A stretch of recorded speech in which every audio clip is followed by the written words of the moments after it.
Welcome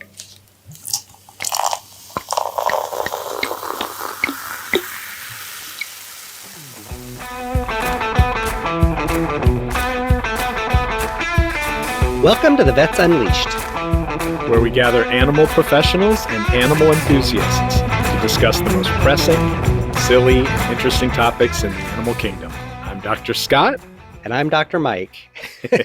Cheers. And this is a special one. Cheers to Dr. Stephanie. To Dr. Cheers. Stephanie. All right. To Dr. Stephanie Hahn. Let's just start drinking right away. And that's a good one. We are resurrecting an old drink because this was the first drink that it's called the DVM, and it was, I think, Mike's concoction, right? I think so, yeah. The Davis Vegan Martini. But it's a chocolate martini, but DVCM didn't really fit. So no, not really. Chocolate's in parentheses. Yeah. And I used I know everybody's so wondering what it was, but it's vodka, and it's hazelnut liqueur, white chocolate liqueur, which you have to find a vegan one, and oat milk, and then shake it all together equal parts, and then a little cinnamon on top. It's good. Anything with Frangelico is delicious. So good. I actually put a little vanilla whipped cream on top too. Ooh. Oh. That's exciting. Oh, wow. They bring that over.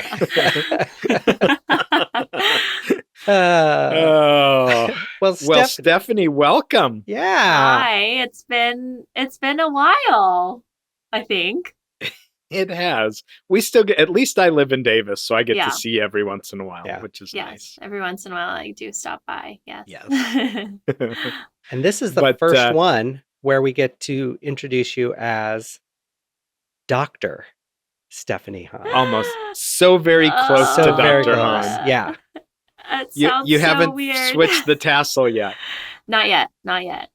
Soon, very, very soon. But it's hitting me. It's like, wow, 4 years have gone by and I get to be a doctor. You for the most part, you are. You're like 99.8% downloaded, right? I'm almost there. I would say my brain is already there. Like, oh, graduated, all done. My heart is like, are you really a doctor? Are you sure? And then my body is like, you are a retired veterinarian dragging your body to the finish line. That's how I feel. So maybe we should do another one of these when she's our age. Well, that's assuming we're still here. What are you doing in 30 years? In 30 years? I would hope I'm retired, maybe. One can hope. You won't be retired. No, I won't be. I can try. I can try really just hard tired. for that one, but just tired. Yeah, that's where I'm at. Well, I'm curious to know, let's go way back to that first time you met us. Like looking back over the 4 years now, with hindsight, knowing what you know now, having been through it and on the, almost out the door, has your perspective on those years changed? And what is it like looking back now? Because I'm sure it's, with any milestone, you sort of reflect over how you got here, what it took to add doctor to your name. So what do you think? Yeah. 4 years ago when I bright-eyed, bushy-tailed, so excited to take on the world. I look back at it and I don't know how I did it. Truly. I remember taking on so much responsibility so quickly and being so exhausted, but for some reason just kept going with it. And, as the years went on, I had a very type A mentality, I think, going into vet school. I think that's the best way of putting it. I was go-getter, tried to do everything in the world to better my career, all that fun stuff. But as the years went on, I just kept looking at myself like, why am I doing so much? And part of it was, I don't know if it's coming from undergrad and you're like, I have to do everything to try to get into vet school. I don't know what happened, but something along the way, I just decided I was tired. That was it. I was tired. Crazy idea here, but maybe you were tired. Yeah, crazy idea. I think I was tired managing school, and I mean at the time class presidency, I was on the board for many clubs. I was dog sitting. I had 3 jobs. Like I don't know what I was thinking. God, I was like, what is this? Yeah. And working too, right? You worked through most of your veterinary I worked schooling. all throughout vet school. I was a shelter tech at a shelter back at home, so I would drive 2 hours home to go work with them on weekends. And then I worked as a blood bank technician at the UC Davis Vet Hospital. And then I also worked as an ER technician at the UC Davis Vet Hospital. And then, I had 4 jobs. I helped pre-vet students get into vet school. I was reading their essays and setting up meetings. And oh my gosh, I'm thinking, I'm like getting a headache thinking about all of that. But also I think a podcast somewhere along celebrity. the way, I just yes. I don't know about celebrity, but podcast guest appearance, yes. Frequent podcast host and contributor. Yeah. There we go. I like that. But somewhere along the way, like knowing what I know now, if I could go back and tell myself something, I would have said go and enjoy life more the first 2 years of vet school, because something switched in my head where I was like, you know what? I was tired. That was it. And I couldn't do anymore. And I decided to get rid of, not get rid of, but just replace the time that I was using, with school and clubs and all this stuff, and started investing that time into myself. And I have to say, I kind of became like a type AB person where when I'm at school, I will, do everything. I'm a go-getter. Like, you want me to take 3 inpatients? Heck yeah, I'll do it. But when I'm outside of school, I have a very calm, things are just zen. I don't stress out about things. Things will just happen and go. I don't need to do things all the time. And sometimes that translates into my clinic year where they'll be like, oh, Stephanie, we have this inpatient coming and this one's waiting in ER. I'm like, okay, but it's still in ER. It's not here for me yet. It's there. But if it gets transferred, then I'll start, doing everything. But at the time, it's sitting in the other room. It's not my problem. So my mentality for this year has been if it's not a me problem, I'm not going to worry about it, So excellent. It's been very calm this year, which is odd to say. Do you think that that's more common with your classmates? Is that something that happens as you go through vet school, or do you think that's more of a personal journey? Do you see some people getting more type A, more stressed than they were even in the first couple years? Yeah, I feel like it's definitely person dependent. I think some people maybe do stress out more when they get to clinical year.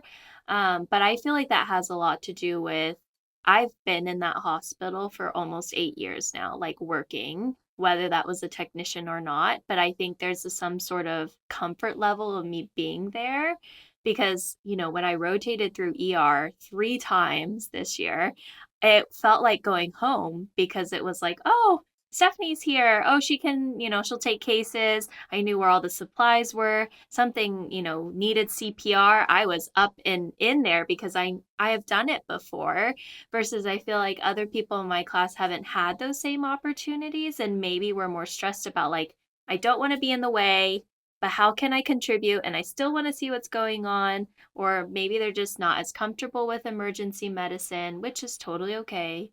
Emergency is emergency.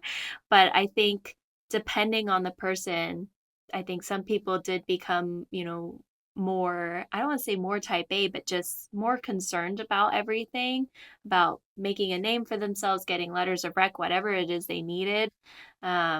And then some people became very relaxed as well. So I feel like it depends on the person. I became a relaxed person. I was very happy during clinics for the most part. Yeah. What was it like for you, Mike? Did you were you like more on the Stephanie side, becoming more relaxed or more That is intense? I was, I think I'm a lot like Stephanie in that I was involved in everything. I did, I don't know if I was class president. I was student AVMA rep, and I know I was. yeah, and I and I was in the OTS, and I was president of the veterinary fraternity, and just pretty much everything I could do, I did.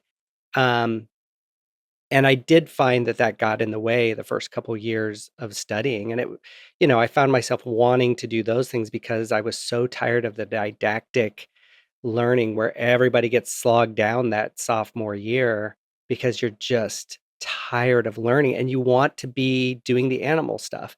And then there was that switch over in our junior year where we started doing, junior surgeries and doing a little more case-based learning. And that for me, I really felt like I blossomed as far as my veterinary career and really getting re-energized as far as wanting to be a veterinarian and not somebody who's at the school and rah-rah doing all the school stuff. But it took a semester for me to not be as engaged as I should have been, to really learn that. And Stephanie, looking back at your second year now, Mhm. I think both Mike and I probably terrified you. Yeah. How accurate were our warnings? And would you also agree with us that the second year was a bear? Second year was tough. Second year, I would agree with your warnings. It was definitely, um, I have to say, probably the hardest year of vet school. And honestly, for my personal life, probably the saddest as well. I think I just felt like I lost connection with vet school for a little bit because I was doing so much. And, I talk about like, oh, like I wish I didn't do as much things like that. But looking back at it now, I don't regret it because I wouldn't be who I am if I didn't go through that. I think it's really important that to realize that now I look at it, I'm like, dang, like what did I do to myself? But at the same time, if I didn't do that, I wouldn't be me right now. And I'm very content with my life right now. I'm pretty happy. Nothing really gets me down anymore. I mean, things are sad, things make me mad, but I'm happy I think the trauma of first and second year doesn't it just kind of like was like, "Oh, you're okay. Don't worry about anything else." There is a Yeah. sense definitely after the second year. I remember feeling in my junior year like, even if I didn't study, throw any test at me, I can figure it out with what I know so far. Yeah. You know what I mean? Or Yeah. at least make a educated guess about pretty much anything. Like Yeah. throw it at me. Yeah. Which is where So it's where a lot of that veterinary mentality, or I think doctor mentality, where people ask you a question, you say, "I don't know," and then you answer it. uh-huh. But Yeah. here's what I Here's think what I based think. on what I do Yeah. know. And it's usually right, Yeah. isn't it? Yeah. You Of know, course like we are. all the Yeah. then you actually dig deep and you're like, "Oh, I was right." Yeah. Yeah. I think in my head, when I went into fourth year, I was like, I'm never gonna, like, I'm not gonna know the answer to anything. And everyone was like, cancer is the answer. And so anytime someone was like, Google has it right. yeah, they were like, what is your differential for this dog? Like, what's happening? I'm like, cancer. That's the answer. Or blasto. Yeah. Or Blasto blasto. Oh, Yeah. blasto. Always infectious. Yeah. Infectious, inflammatory, and cancer. Yeah. Those are your answers. Exactly. And sometimes So even in California, it's blasto, right? sometimes. Exactly. Very rarely, but yes, sometimes. Yes. Yes. But Yeah. yeah, it's been a journey. Yeah. For sure. Yeah. Well, let's take a quick break, Scott. I think it's a good time. Take a little break, and then we'll come back and we'll find out about the last couple years and where Stephanie's going now.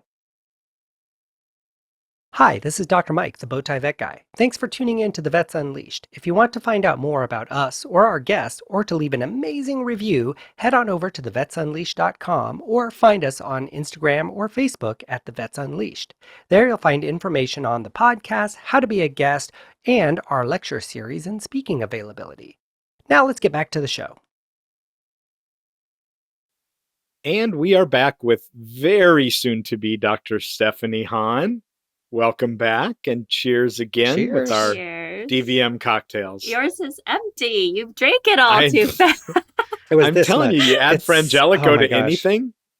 It's still elderflower liqueur. This is what I've learned from over 100 episodes now. And Yeah. as we start season 8, by the way, you're the first episode of our season 8. Yeah. Ah, that's so exciting. Yes, after our 100th episode extravaganza. Oh, that's So, exciting. which you're also on. Yeah. So Oh, check yes. check Oh, yes, Stephanie I'm out. there too. Yeah. Yes. You're Yes. everywhere. But I have learned that any cocktail, if you add elderflower liqueur or frangelico, hazelnut liqueur, it's elevated. Yep. It's bougie. It's delicious. I like them all. Yep. Sign me up. You did make that. We went over for drinks one day and you put elderflower did. liqueur in it, and that was delicious. I do have to Yes. say it was really good. I really And that liked was with the Empress gin, which is the Yes. Oh, the that beautiful Blue. bluish purple gin. yeah, Yeah. that's my favorite gin. so I know. good. I take care of you when you come over. I know. I like it. Now I feel bad that I live so far away. Yeah, you have to move closer. Well, Welcome to my life every day. I'm like, why? Why can't Mike live here too? But interestingly now, well, should we reflect on the last couple years? Because it sounds like you figured a lot out about yourself and about how you fit into vet school in those first couple years. What would you say? Like third year is kind of that tweener year. How do you feel about maybe third year and now fourth year in clinics? How has it been for you? oh wow. Well, we did the third year podcast. It went pretty well, I think. I loved it more than any other year, like first and second year, just because it is that clinical medicine that kicks in. And I think with my ER background and tech medicine background, it was kind of cool to be like, oh, I know why we do all of this now. It makes more sense in my brain. And then fourth year hit. Wow, I felt dumb. I'm not, I won't lie. Oh. I felt really dumb for a very long time. And I think a part of it was okay, I had a couple fears going.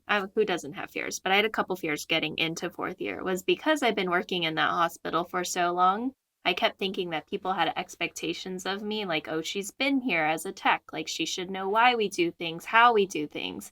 And that definitely scared me.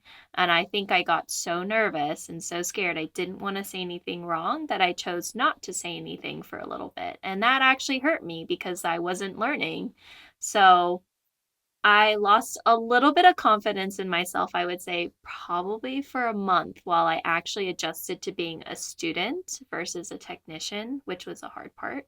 Oh yeah. And then, yeah, it's people are like, oh my gosh, you're finally here. You know, they would, and I love everybody there. They've been so supportive. Anytime I had problems, it would always help me.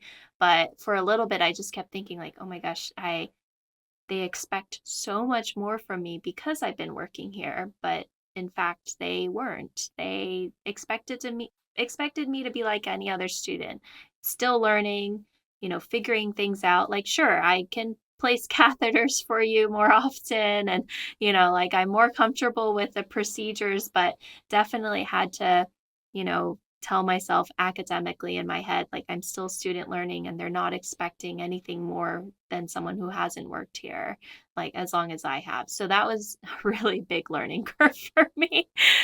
Well, and the fact Yeah. is, there is a difference between a technician and what they bring and how they think about a case compared to the doctor. Both very important, but I think just like a nurse and a doctor, right? One's more patient centric, patient focused, and one is really more, being Medicine. the doctor, Yeah. diving into the medicine, thinking about all the ramifications of everything we do that's on that medical treatment plan, not just taking care of the patient. Right. I shouldn't say just. Yeah. Yeah. Not only taking care of the patient. Yeah. And, Yeah. And I found that like the and hard administering the treatments. Yeah, I found the hard part was trying to take all of that information that you had and like figure out how to do the job in a short period of time, right? Like, so if you're sitting down and you have a test and you have time to sit and think about it, it's, you can work through it. But if somebody says, okay, what do you think this is? And you have to know, like, conversationally, you're expected to have the answer in those few seconds. But it takes time to learn how to do that. Yeah, no, I think that was hard because we would have rounds every morning, or, you would have individual rounds depending on what rotation I was on. And it was hard because they'd be like, okay, Stephanie, you presented your case. What is going on? And I remember sitting there and I would say, it's cancer, because I couldn't think of anything else. And it necessarily wasn't wrong, right? Right. Because it's always an option. But they kept saying, like, in this specific dog, do you think it's likely that this dog has cancer? And I was like, no, but it's always an option. And so I think it took me about a month to 2 months to really get my confidence in becoming, like, I guess, a more confident doctor or student doctor. Um, and it was hard because I was like, I know this stuff, I know it, but whenever someone asked me, like the resident or faculty asked me, I was like, I don't know. Oh, I don't know. My brain was gone, and it's true. Like, I, people would answer, and I'm like, I knew that answer. But when someone asks me directly, my brain just goes, oh, nothing. Oh, Yeah. 4 years, nothing. Nope. Can't. Well, and isn't it interesting? We talked about this. We had an episode on are you an average vet, right? Yeah. Because, by definition, half of the vets are below average, at or below average, right? So I remember thinking back to veterinary school, and I remember sort of finding my place and my confidence level. I would see some people that maybe they were right more than me. They were usually very smart people, but they were overly confident to the point that if you don't have a little humility, I always worried about them. Like, sure, they may be more confident in me and saying, this is blasto or this is absolutely cancer. Let's go on a tumor hunt. But when, you know, if and when they were ever wrong, they really struggled with that because they were so used to being right all the time. And I felt like I didn't want to be that overconfident person. I wanted to always be humbled by medicine. Did you feel yourself finding your place with that as well? Is that kind of what you're describing? Yeah, definitely felt humbled. I think there were some parts especially when I rotated through ER, you get a vomiting dog. I can go through that differential for you, no problem. But there were times that I sat back and I was like, I kind of loved how confident I was, but I have to keep in mind that I can't be overconfident that I know it all the time. It's good to know that I know that differential, and that made me feel good, but every case is different and I have to consider the whole picture all the time. So definitely I loved that I knew it so well, but I'm trying to stay humble and know that, every case is different. I have to take it all in one at a time and truly think about the whole situation. Right. Right. Without being so humbled that you lose confidence Right. Exactly. and you can't function either, which because there are people on both sides Yeah. of that Yeah. Yeah. And I found that I think spectrum. I think I've said before, I play the what if I'm wrong game in my head, right? Like, so I come up with my differential list. I think what's most likely, how we're going to do it, and what I'm going to recommend for treatments and talk to people. And then in the back of my head, I sit and I think for a second, what if I'm wrong? What if it's, what if I play that game with myself to try and pick apart my thought process? And I do that on pretty much every case. And it only takes a few seconds to be like, have I considered everything? What if I'm wrong? And a big part of that is having, And what if it is one of those other yeah, things? How would my current treatment affect it? exactly, Like, even though I exactly. think I'm probably right. Yeah.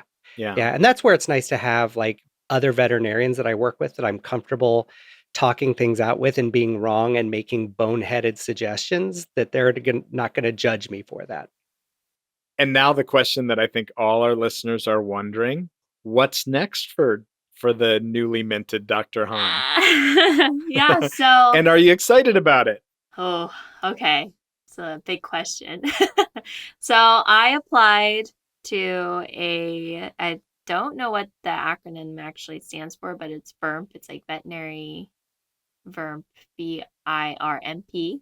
Don't know what it stands for. Some kind of Really veterinary. rolls off the tongue, Yeah. though. Yeah. Verm. I know it's veterinary something Internship and residency matching program. Oh yeah, that would make sense. Yeah. So I applied through the VERMP. And I matched at my number one choice. I am going to Angel AMC in Boston, Massachusetts next year for a small animal rotating internship. It's a very large private practice hospital, so I'm excited. Yeah. Affiliated with Tufts, though, correct? I don't Is there an actually. affiliation, or are they a separate entity? I think they're they're separate. separate. Yeah. Okay. They're near each other, though. Yeah. They're Yeah. near each other's. So I will be going there for a year. So I move after graduation. And am I excited? Yes. Hold on. There's a huge but. I'm excited for the program because I finally get to be a doctor. And from what I've heard from other interns and other people, is that Angel turns out very competent, amazing doctors. And that if I chose to do a residency, they can get me there. So I'm excited for that. What I'm not excited for is the weather. I need to find a coat that will keep me warm, which if anybody knows me, I am like my fingers turn blue. Like it's probably, I don't know, like 70 degrees right now and I'm freezing. I'm wearing a Yep. Yeah. It's cold here. So it's cold in Yeah. Davis. I don't know how I'm gonna do in like negative, I don't know. Negative. I don't Yeah. even think Oh, it's negative, like 15 It'll be degrees. It'll be negative. negative. It'll be Yeah. It'll be fine. Yeah. negative in Mhm. Boston. Yeah. So And it's also a wet cold, which is even Yeah. worse. so the colds, I need like boots, Yep. I need wool socks, and then in the summer it's humid, It is. which I don't know if anyone has ever met me in humidity, but I will sweat. My hair looks like a lion. Yeah. Mine too. I like to stay dry, Yeah. and California is dry. We are a dry heat Yeah. state, which I have always loved. I cannot. I'll be showing up to your graduation when it's like 97 degrees with like Sorel boots for you to walk to your internship in. Yeah. So Yeah. Layers. It's all about the layers. Yes. It's all layers. about the layers. Yeah, I'm excited because it's a city, and so I get to explore. It's not New York, and I think I've been to New York, and it was very congested, and I think Boston is one step down from that, where there's still a lot of things to do, a lot Cool of people city. to Yeah. meet. Yeah, and It's there's neat. still like good public transportation. The T. But the T. Well, I was told it was the trolley, Oh. not to call it the train. Oh, But yeah. I can say Yeah. the T or it's a trolley. Yeah. But yeah, like I've been in Davis for 8 years, so Yeah. small city, Yeah. going to a bigger city, Yeah. and then we'll figure out what happens. There's nowhere to after park your that. car. Oh, Yeah. if I have a Boston accent, I don't know what I'm gonna do. I can't wait. Then you're definitely coming back on Yeah. the podcast. Yeah. Like, Oh, it's let me wicked. get my pen out of my yeah, drawer. Wicked. You're gonna give this me all the dog. R words. Yeah. You'll only drink Sam Adams. Yeah, exactly. If we try and make you tea, you'll just throw it into the harbor. Yeah. Yeah. History joke. So, yeah. And that's all I got There you for go. Boston. Yeah, so I'll be spending That's 1 awesome. year there, and then I don't know if I'm going to do residency. I mean, people can know how old I am, but I'm 26, and I know people say I'm young, but I have been in school for such a long time that I really want to start living my life and enjoying the things that I've sacrificed, like my 20s for, like the early to now 20s. I haven't gone on many trips and things like that, and then COVID hit at the same time, so I feel like I've missed out on a good chunk that I could go out and do everything I loved. So we'll see about residency, but Hopefully we've given you enough to somehow muster through. Yeah. I think so. Yeah. I'm gonna get wool socks and Yeah. a coat and some shoes, some warm shoes. Yeah. And don't get the gloves with no fingers in them because your fingers Yeah. get cold. Yeah. So you'll need. Yeah. I You'll need- made that mistake. I went to Paris and it snowed, and it looked like half my fingers were red, and then Yep. it was weird looking. So And I believe the science is out and that gloves are warmer than mittens. Oh, oh, Make a note of it. okay. okay. Settled science. Yeah, I was gonna go to like Uniqlo because they're very warm over Yeah, there. yeah. So I was just gonna go That's and great. go shopping. What's the one that's made with like alpaca and wacuna? I think it's called alpaca Ooh. wacuna gloves. No, Mike, you have some stuff. It's in downtown Park City. It's Uh, you literally have bought I Kappa. oh I don't know what this is. I'm Cotopaxi. thinking about We'll think of gifts. it. Cotopaxi. Yeah, Cotopaxi. Yeah. Yeah, I do have a hat. Oh, You're okay, right. You're right. okay. Yeah. Anyway. So many opportunities. As a Minnesotan, I can draw on my years Yeah. of my earlier life to help find the perfect graduation gift for Yep, you. moon boots. Oh, I'm excited. Yep. yes, I'm excited. Oh yeah, you're coming, Mike. You have to come too. I will do You my have best. to come, Mike. I have a ticket reserved for you. Okay.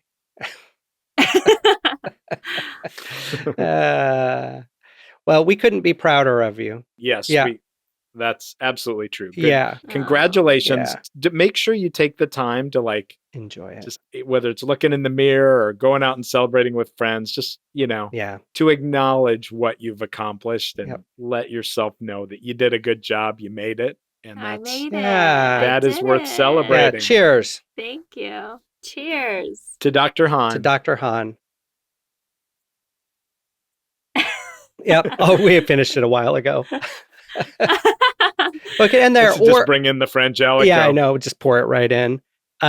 We could do one last thing if you're game. I know we're already a little over Okay. time, but we'll see if this works. Let's do it. Scott, do you want to? Oh, yes, because yes. Go for it. So for our season 8, we are answering viewer mail. Ooh. So we've got one question for you, and we will let you, as a newly minted Dr. Hahn, we'll let you tell us how you would answer this question. So Okay. Mike, if you will. Dear Vets Unleashed, my brother-in-law is annoying. He always knows the right answer to everything, and he is constantly mansplaining to me. At Thanksgiving this year, we got into a fight about whether vets were real doctors. He actually used those stupid air quotes. I defended you, but everyone at the table seemed to side with him. How do I convince him that I'm right or that my sister should dump him? Signed, Fed Up in Fredericksburg. Wow. After 4 years, I take offense to this question. I am a doctor. I am a real doctor. We are all real doctors because I have to go through the same process that a real doctor, with my stupid air quotes, has to go through. Yeah. I have to go through 4 years of training, and then if I choose to, a rotating internship with a residency. But I have to say, I think vet school is harder. I think it is harder than medical school. So I am a real doctor because I have to know more species than a human doctor does. And I have to, it's not just, oh, I'm focusing on neurology for the rest of my life. If I go into general practice, I have to know bits of everything for every species. And gosh, those cats are all different than dogs.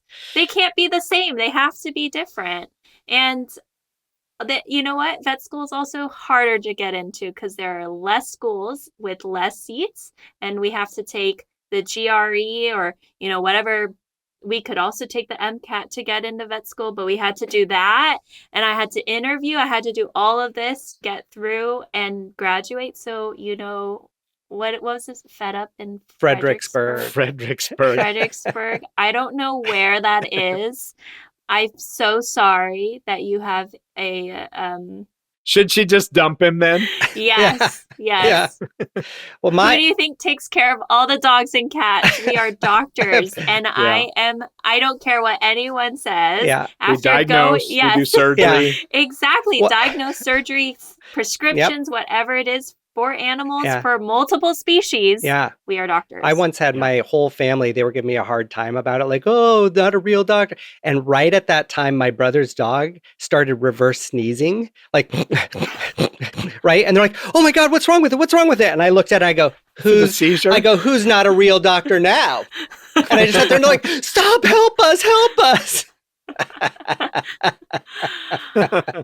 Yeah. Well, and I think I said at the beginning of our first podcast with you, you will learn over these 4 years truly what it means to put doctor in front of your name. Yeah. So I think you're there now. You have seen it all and done it. So Yeah. congratulations. Thank you. Okay, last thing. I don't know if I can have people call me Dr. Han. That just sounds really weird to me. So I feel like, I mean, my staff, whoever I work with, it's going to be Stephanie. I can't do doctor. Like, that's really hard. You could even just point at me and be like, you. And I'd be like, yeah, what do you need? I don't know. But then someone was telling me because I look so young, thank you to whoever said that, that I should be addressed doctor because then there's like a form of respect between the client and then me. But And you can always go in the middle, like Dr. Mike and Yep. Dr. Scott. You can be yeah, Dr. Stephanie or I could Dr. just, Steph. yeah, I You'll might figure do it out. that because yeah, we'll Yeah. figure it out eventually. Yeah. But ooh, Dr. Stephanie. I got the chills. Or just Doc. Doc. Doc, yeah. Yep. Yep. Cool. Oh, I'm excited. Well, I think that's It's a been great a journey answer. with you guys. Yeah. Welcome to the profession Yeah. and congratulations on finishing your degree and matching for the internship you wanted. Yeah. Yay. Congratulations. Yeah. Thank you. Cheers to Dr. Stephanie Han. Cheers. Cheers. My cat says so too. Thanks for joining us for drinks and a conversation about veterinary medicine and our beloved animals. The Vets Unleashed podcast is wholly owned by the Vets Unleashed LLC with excellent production by Earweevil Audio. For more information about us, head over to thevetsunleashed.com. And as always, don't take advice from people who've been drinking.